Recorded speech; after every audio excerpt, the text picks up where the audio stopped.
바울이 결례의 비용을 대준 것, 사람의 마음을 얻고자 타협한 것이 아니에요. 사람의 마음을 얻어서 환심을 사기 위함이 아닙니다. 결례를 행함으로써 율법과 조상들의 관습을 준수하고, 바울이 이 율법을 지킴을 통해서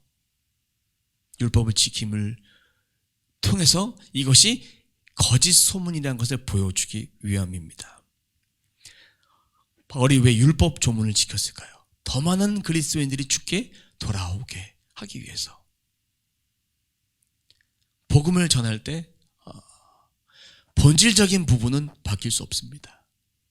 예수 그리스도가 우리를 위해서 십자가에 죽으시고 부활하셨다, 이 복음의 내용은 절대 바뀔 수 없지만 이것을 전하는 방법은 바뀔 수 있어요. 비본질적인 요소까지 타협하지 않고 비본질적인 요소 때문에 한 영혼을 놓친다면 그것은 하나님이 가장 가슴 아파하는 일입니다. 바울도 그런 마음으로 율법을 지킨 거예요. 바울이 율법을 지켰다고 해서 예수 그리스도가 구원자 되심이 변한 것은 아닙니다.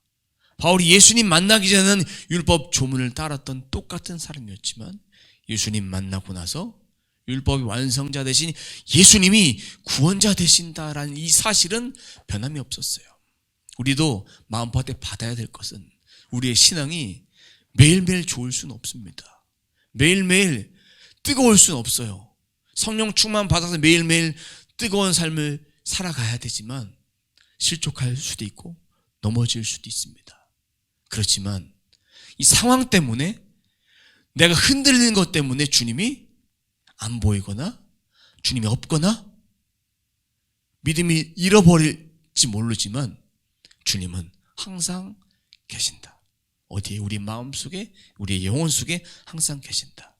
우리가 이 말씀을 지켜 행하는 것은 자명한 사실이지만 생명의 그리스도가 우리를 향해 죽으셨다는 그 사실은 변함없는 사실이고, 그 말씀을 읽고 묵상한 것도 변함없는 사실이에요. 하지만 우리가 그렇게 하지 못할지라도 자책하지 마십시오. 우리들에게 회복을 주시고 우리가 주께 더 돌아올 수 있도록 하나님은 우리들에게 항상 기회를 열어놓고 계시다. 그 기회를 잡고 붙잡으면 주님은 우리를 다시 한번 안아주신다. 그런데 우리가 이런 생각은 하지 말아야 합니다. 항상 우리가 회개하면 주님 받아주시니까 의도적으로 이렇게 적당한 선에서 그래 이렇게까지만 하자, 그럼 어차피 회개하면 되니까, 이것과 우리가 모르게 지어졌던 죄악들, 그런 부분에서 주님께 회개하면 되지만 알게 지어졌던 부분은 회개도 용서해 주시는 것은 당연하지만 그것을 역이용해서 내가 이렇게 해도 되겠지, 이런 건 타협하는 그런 부분이에요. 그런 부분은 우리 안에 버려야 될 그런 부분입니다. 그래서 이런 부분을 버리기 위해서 우리가 해야 될 것은 생명의 말씀을 읽고 묵상하고 우리의 영혼을 깨끗하게 하는, 결례를 행하는 그런 모습이 우리 가운데 있어야 합니다. 그리고 세상을 살아가면서 억울한 일을 만날 때도 있습니다. 바울은 억울해하지 않았습니다. 십자가 현적을 가진 자로서 풀어야 될 건 풀어야 되지만 또한 내가 안 좋은 방법을 사용해서, 세상의 법을 사용해서 그렇게 잘못된 일을, 악을 행하는 일은 우리는 하지 말아야 됩니다. 그러기 위해서 우리는 하나님의 말씀으로 매일매일 거룩하게 지내야 합니다. 그 성경책 한번 마음속으로 한번 대답해 보십시오. 성경책을 거룩하게 여겨야 될까요? 성경을 거룩하게 여겨야 될까요? 어떤 분들은 성경책을 버리면 벌 받는 줄 아는 분이 있습니다. 성경책이 낡았어요. 그러면 버릴 수 있어요. 근데 이사하다가 필요 없는 책들을 버려야 될 때가 있는데 그때 성경책이 너무 낡았고 떨어졌어요. 근데 이 성경책을 겉에를 가는 천가들랑 너무 비싸요. 그러니까 새로 사는 것이 낫겠다고 성경책을 버렸어요. 여기에 대해 고민하시는 분이 많이 있더라고요. 성경책은 성경책입니다. 생명은 성경에 있고 말씀에 있어요. 성경책을 귀중하게 모실 필요는 없어요. 성경의 말씀을 귀하게 여겨야 됩니다. 성경을 글처럼 읽지 마십시오. 성경은 말씀이고 생명입니다. 보물처럼 여기면 어떠한 일이 벌어지냐면 일주일에 한 번, 한 달에 한 번, 1년에 몇 번 고이 가방 속에, 고이 보석함 속에 모셔놓고, 고이 책꽂이에 모셔놓고 이것이 나를 지켜주겠다. 우스갯소리지만 어떤 분은 하나님 말씀이 있지 않고 내가 말씀을 좀 잘 말씀을 더 사모하기 위해서 성경책을 비고 주무시는 분들이 있습니다.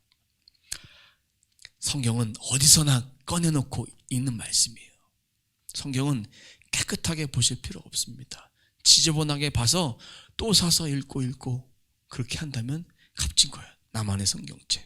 말씀을 붙잡고 말씀을 통해 기도하고, 그것이 바로 주님의 몸된 공동체, 우리 각 사람이 해야 될 일입니다.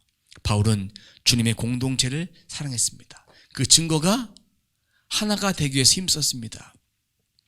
유대인 그리스도인과 이방인 그리스도인 하나가 되기 위해서, 그 예루살렘에 가서 유대인들의 헛소문을 종결시키기 위해서 그렇게 결례까지 행했습니다. 사랑으로 하나 되기를 힘썼습니다. 왜냐? 그리스도 안에서 한 가족이기 때문입니다. 모두를 소중히 여기고 나누고 분리하지 않았습니다. 소중히 여기며 하나가 되기 위해서 힘썼고, 예루살렘에 힘들 때 이방인의 교회 가운데 헌금을 모아서 가지고 갔습니다. 분리하지 않고 나누지 않았습니다. 한 가족입니다. 우리는 교회고 우리가 교회이며 각 사람이 성전입니다. 신약시대에 말했던 그 교회는 에클레시아, 예배하는 사람들 한 사람 모인 그 모임이 교회가 되었습니다. 사도행전 이후로 그렇게 교회가 탄생되어서 이제 우리가 건물에서 예배를 드리지만, 이 건물에 예배하는 사람 없으면 교회가 아닌 거예요. 근데 우리 각 사람은 항상 어디서나 예배하기 때문에, 우리 각 사람은 이 안에 성령이 계시기 때문에 모두가 다 교회가 되는 거예요. 그리고 하나가 되기 위해서, 한 마음 되기 위해서 주님을 머리로 하고 그 말씀을 읽고 묵상하고 그 말씀대로 살아가는 것이 바로 하나가 되기 위한 주님의 일이고 우리가 해야 될 일입니다. 그 말씀을 본 사람은 악하게 살려고 해도 악하게 살아갈 수가 없습니다. 계속해서 찔림을 주십니다. 하나님의 말씀이 나를 계속해서 불쏘시개처럼 찌릅니다. 악한 길로 갈 때, 선한 일을 하지 않고 하나님 뜻대로 살지 않을 때 쑥 한번 찔러주십니다. 바늘처럼 따끔하도 그렇게 찔러주십니다. 그때 내가 하나님 말씀으로 돌아가야 되겠구나 라는 것을 깨닫게 됩니다. 그런 상황 가운데 말씀을 읽으면 마음이 편안하게 되고, 그리고 그 마음 가운데 다시 안정을 찾고 주님을 부르고 그렇게 주님 앞에 나아갈 수 있게 됩니다. 이것이 우리의 한 주간의 삶이었을 것입니다. 우리는 예수 그리스도의 말씀으로 하나됨을 이루어 가서 우리는 교회, 우리가 교회, 각 사람이 성전되는 그런 삶이 되시길 주 예수 그리스도의 이름으로 축원합니다. 이 시간 오늘